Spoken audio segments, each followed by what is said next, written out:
how does one get to live at Vrindavan or Radhakund to do bhajan? Is that your question? Of course, the answer to many questions in spiritual life is kripa. Many questions are answered like this, only by kripa. So that's a fact. I was just seeing this same point, and Rupa Goswami is quoting from the Puranas, from Vayu Puran, from Adi Varaha Puran. He's quoting a very nice verse, and he says that without the mercy of Krishna, or Vishnu, Vishnu means Krishna, without the mercy of Krishna, no one can live in Vrindavan for one moment. Vina Vishnu Prasadena. That's pretty simple. Prasad. Vina means without, Vina. Vina Vishnu Prasadena Shanam Ekam Natishtati. Mathura Mandalame. Mathura Mandalame. Vina Vishnu Prasadena Shanam Ekam Natishtati. Tishtati means stan, tishtan. Means to stay or to be fixed or to live or to reside. And shana, K-S-H-A, shana. Shanam means a moment. One can't live a moment in Brajadam without the mercy of Krishna. And it goes on, residence in Vrindavan is never attained. You can never attain residence. This is how do you get residence in Vrindavan to do bhajan? By the mercy of Krishna. And there's no other way. Residence in Vrindavan, it says in Puran, can never be attained by punya, not by tap, not by jap, not by gyan, not by yagyas. None of these practices, although very purifying, as you said earlier, how to become purified, they're very purifying rituals, rites, and sadhanas and practices, no doubt. And they're very elevating and spiritually enriching, but they're not sufficient to get residence in Vrindavan. However, if one is favored by Sri Krishna, he can attain residence in Vrindavan. Sri Vishnu Kripaya Nunam Tatra Vaso Bhavishyati. Tatra Vaso Bhavishyati. Bhavishyati. He can attain that state of Vas. Tatra means there. Brajamandal. Tatra means there in Brajamandal. If he's favored, gets the kripa. So it's prasad and kripa. This is Mathura Matmyam, verse 82 and 83. So it's all a matter of mercy. And so while you're here, now you're in Vrindavan, and you get so much benefit. Any activities you do here, you get 1,000 times the benefit.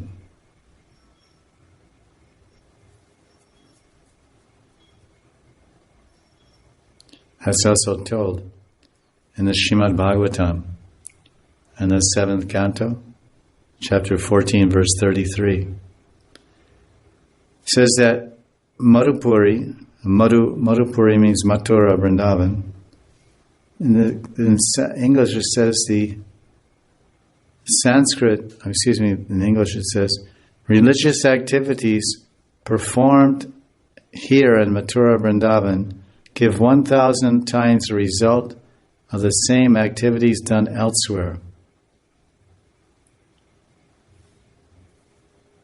Of course, the holy name is transcendental, has all powers, so wherever you chant. But in terms of places, this is what is told here. It says, and then the Sanskrit is dharmahita, dharmahit. Dharmahit means the benefit. Dharmahit pumsam means a person. Sahasradi phalodaya.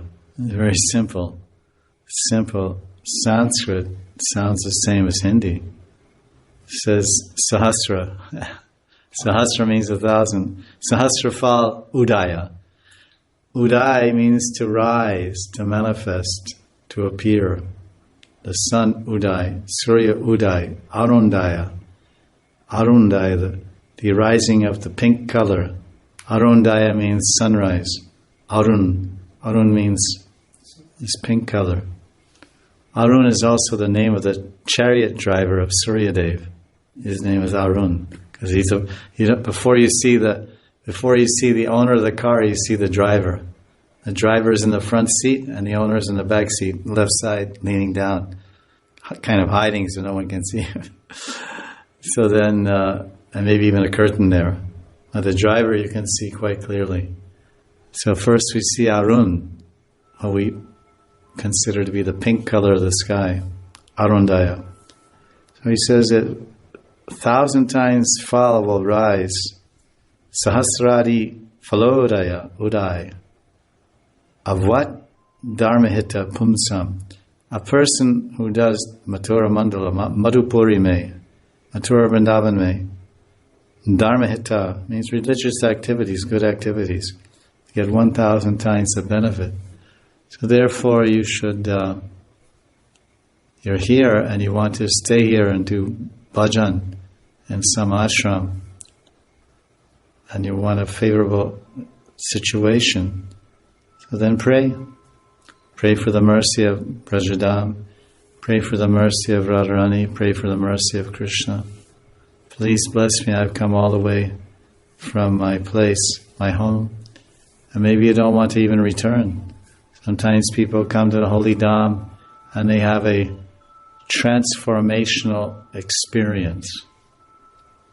You understand? Transform, vikar, change.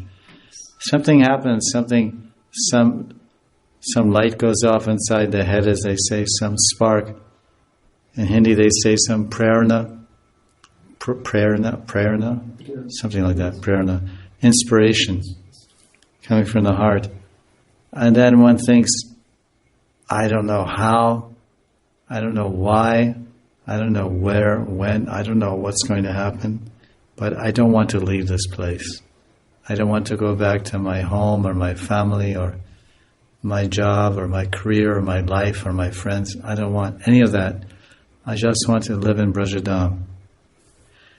And of course, if the person is Indian, he's fortunate and has the mercy of Krishna and Vrindavan Dham, then he can stay here. He or she can stay here. Because Indians don't need visas. There's no foreign registration office.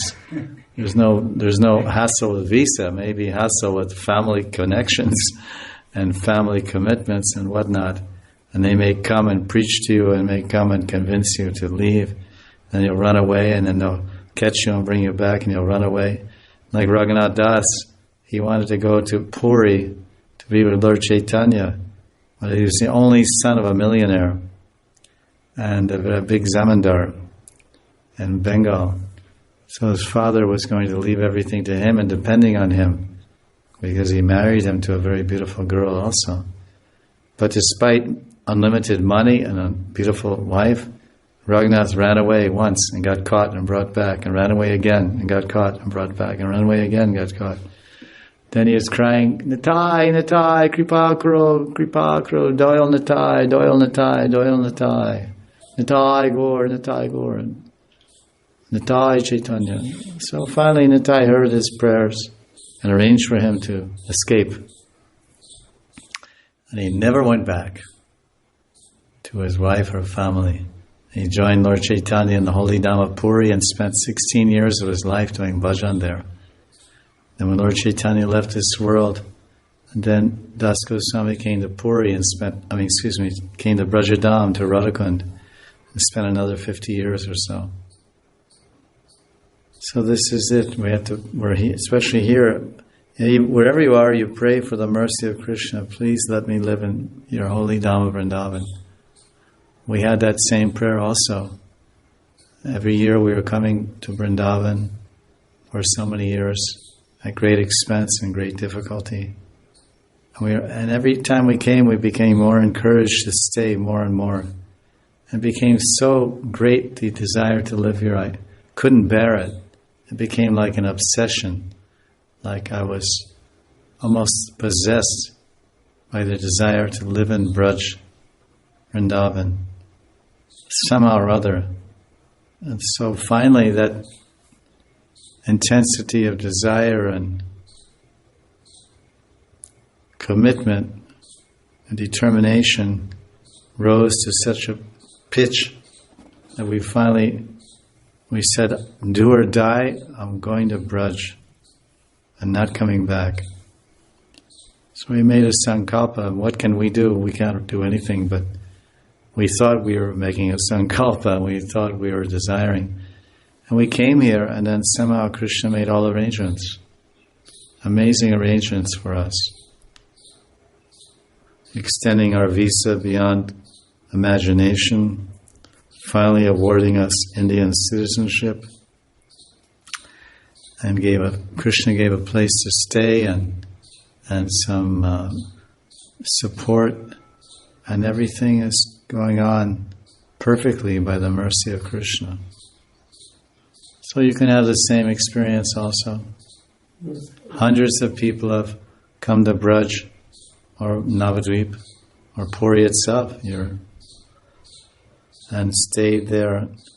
If one has that commitment and that desire and determination, especially if he's Indian, a young man or whatever, a lady, whatever, easier for a man, hopefully Krishna may recognize that sincerity and that, because surrendering to Vrindavan and determination to live in Vrindavan is the same as determination to live with Krishna and surrendering to Krishna.